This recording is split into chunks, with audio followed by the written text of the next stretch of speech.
She stood by the mirror, staring at her reflection. This was it. Her wedding night.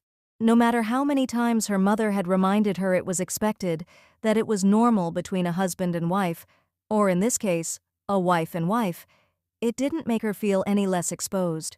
She wasn't scared of sex, she was scared of Ling. Not because she thought Ling would hurt her, but because Ling didn't seem to feel anything at all. That unreadable gaze, that flawless face, that cold detachment. What kind of woman took a virgin to bed like it was business? Orm exhaled shakily and reached for the nightgown.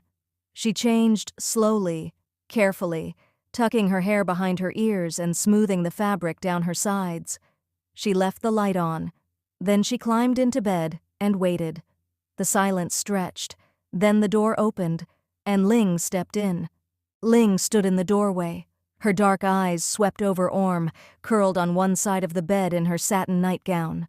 The silence pressed in between them like a wall, but Ling didn't flinch. She stepped inside, closed the door behind her, and began to undo the buttons of her dress straps.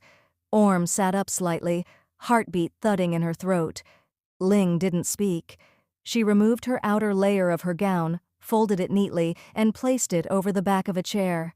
She undid the first few buttons of her bodice, revealing the faint swell of her chest, feminine but strong.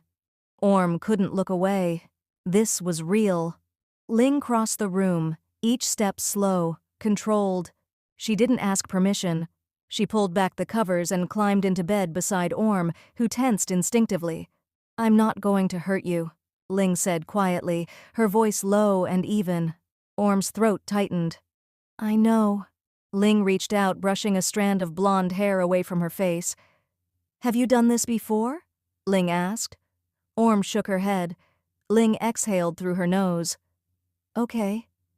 There was no ceremony to what came next, no sweet words, no hesitation.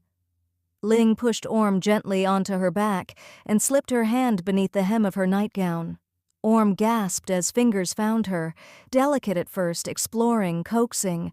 Not just convenience anymore. When you hold me like that, behind closed doors. You take what you want, I give in once more. I swore I'd never love you, but now I'm not so sure. You act so cold, so hard to read, but I see right through what you